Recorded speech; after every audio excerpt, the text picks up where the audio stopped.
বৌমনি, প্রত্যেকটা কাজেরই একটা পোশাক হয়। আমি যেরকম পাঞ্জাবি পরে আগুনের সামনে যেতে পারি না, তেমনি শাড়ি পরে ওনার পক্ষে ডেলিভারি করাটাও সম্ভব না।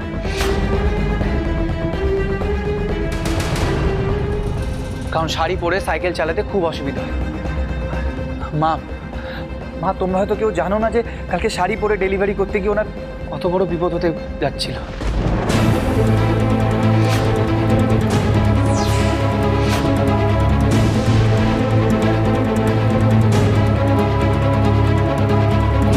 কি হয়েছিল রে শঙ্কর? ওই আমাদের তো কিছু বলিসনি। হ্যাঁ হ্যাঁ, সে তো আমরা ভালো করেই জানি।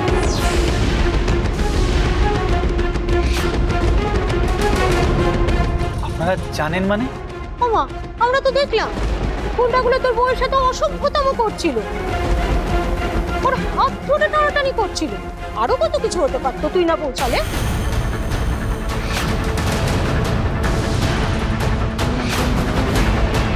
শঙ্কর এসে নেহাত তোমার বৌমাকে বাঁচালো, তা নইলে তোমার বৌমার আর কারো কাছে মুখ দেখানোর জো থাকতো না।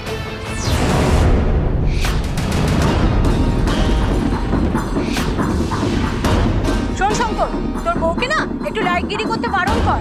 রাতে বিরেতে সাইকেলে চড়ে খাবার দিতে যাওয়া, সেটা কি মেয়ে মানুষের কম রে?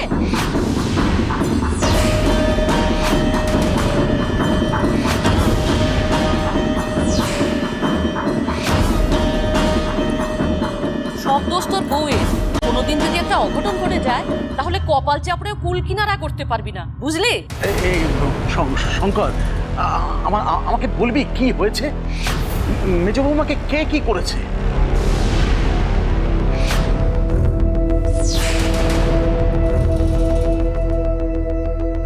আগে আপনি বলুন।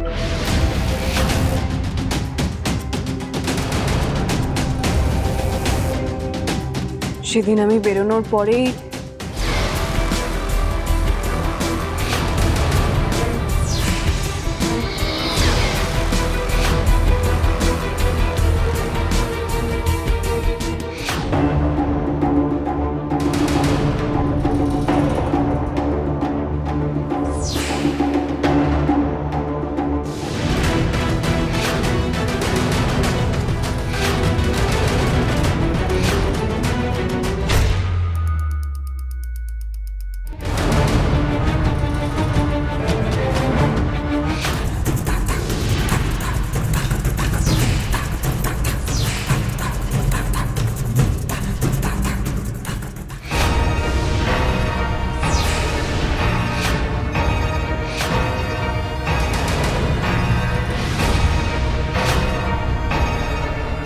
মা আমাকে পাঠালো বলে আমি যখন গেলাম,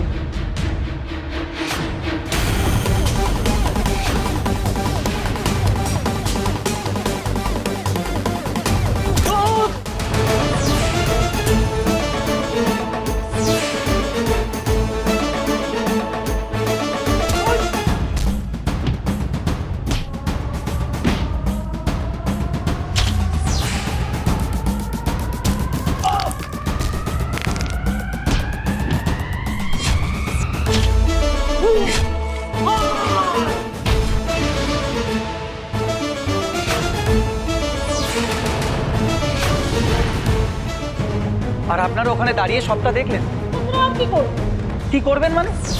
আপনারা চোখের সামনে দেখলেন গুন্ডারা একটা মেয়েকে অসম্মান করছে, আর আপনারা কিছু করলেন না। আর আজকে সেই মেয়ে মানে আমার স্ত্রী কেন এই পোশাক পরেছে এটা বলতে আপনারা বাড়ি চলেন। আপনারা যদি সত্যি আমাদের শুভাকাঙ্ক্ষী হতেন না, তাহলে কালকে ওখানে দাঁড়িয়ে চিৎকার করে লোক জড়ো করতে, আমার স্ত্রীকে বাঁচানোর চেষ্টা করতে। আমি যখন এই গুন্ডাগুলোর সাথে লড়াই করছিলাম তখন লোক জড়ো করে ওদের ধরার চেষ্টা করতেন। কই, সেটা তো আপনারা করেননি। করবে কেন? মজা দেখছিল, সব মজা দেখছিল।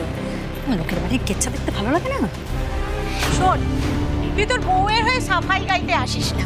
ছেলেগুলোর কি দোষ বলতো? রাত বিরেতে তোর বউ যদি সাইকেলে চড়ে টই টই করে ঘুরে বেড়ায়, তাহলে তো এরকম ঘটনা ঘটবে।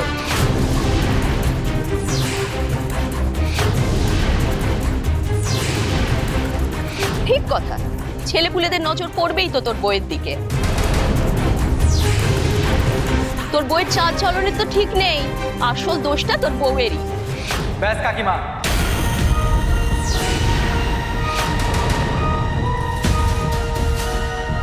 এতক্ষণ তো বলছিলেন যে আমার স্ত্রী বাজে পোশাক পরে আজকে বাইরে বেরিয়েছে, কিন্তু কালকে তো সে শাড়ি পরে বেরিয়েছে।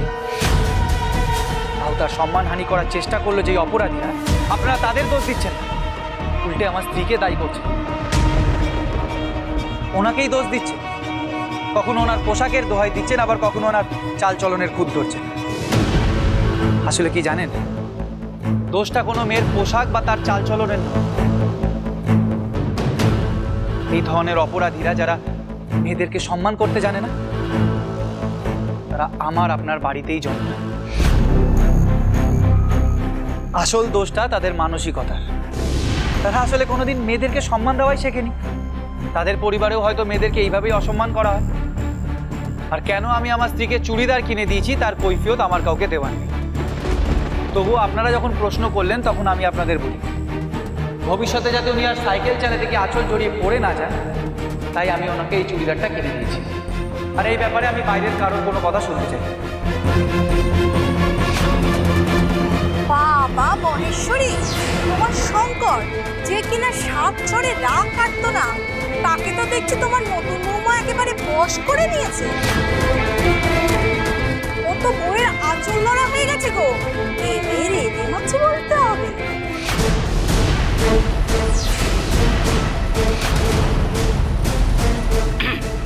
দেখুন, এটা তো আমাদের বাড়ির ব্যাপার। শঙ্কর ঠিকই বলেছে, আমরাই না হয় মিটিয়ে নেব। হ্যাঁ, মশাই, এটা এখন আর আপনাদের বাড়ির ব্যাপার নেই, সারা পাড়া এটা নিয়ে ঢেরি পড়ে গেছে। শঙ্কর, তোকে কিন্তু পাড়ার সকলের সামনে এই নিয়ে জবাব দিয়ে দিতে হবে। তখন দেখবো তুই কত বড় তার্কিক। হ্যাঁ, তুই কত তর্ক করতে পারিস তোর ওই বউয়ের জন্য। না না, আপনাকে আমি বাবা, বলি, এটা কোনো তর্কের বিষয় নয় কাকিমা। প্রত্যেকটা মেয়েই নিজের বাড়ি ছেড়ে শ্বশুর বাড়িতে আসে। একটা নতুন বাড়ি, একটা নতুন পরিবেশের সাথে তাকে মানিয়ে নিতে হয়। সে যদি সেই বাড়ির লোকেদের জন্য নিজেকে পাল্টে নিতে পারে, তাহলে তাকে আপন করার জন্য সেই বাড়ির লোকেরা কিছুটা পাল্টাবে না কেন? আপনারাই বলুন, আজকে যদি তার স্বামী তার পাশে না দাঁড়ায়, তাহলে কে দাঁড়াবে? আর শ্বশুর বাড়ির লোকেরা যাদের জন্য সে তার জীবন দিতে রাজি, তারা যদি তার পাশে না দাঁড়ায়, তাহলে কে দাঁড়াবে?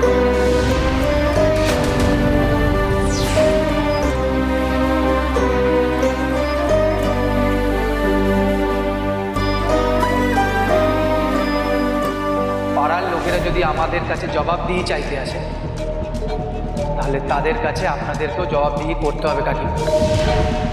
কেন অতগুলো গুন্ডার হাতে পাড়ার একজন বউয়ের অসম্মান হতে দেখে আপনারা চুপ করেছিলেন? কেন লোক জড়ো করেননি? কেন ওনাকে সাহায্য করতে এগিয়ে আসেননি আপনারা? নিজদা আজকে ফাটিয়ে দিয়েছে। বলি মহেশ্বরী, তুমি কিছু বলবে না? তোমার ছেলে যে বেশ ট্যাকুস ট্যাকুস করে কথা শোনাচ্ছে। এইবারে মা মেজ বউকে দেবে। সেদিনকে আমার মুখ উগাইছিল।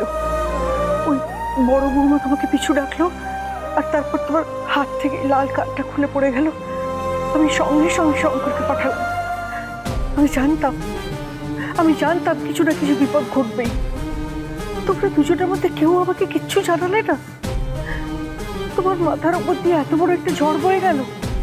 কিন্তু আন্টি, আমার তো সেরকম কিছু হয়নি। না না, হয়নি তো কি হয়েছে? হতে কতক্ষণ? আমি ঠিক করে ফেলেছি, আমি তোমাকে বাড়ি থেকে কোথাও বেরোতে দেবো না। আমি তোমায় একলা কোথাও ছাড়বো না। এখন থেকে ওই রাতে খাবার বিলি করা, কলেজ যাওয়া সব বন্ধ। তুমি এখন থেকে বাড়িতেই থাকবে, আমার চোখের সামনে। কিন্তু মা, ওনার তো চুপ! আর একটাও কথা নয়।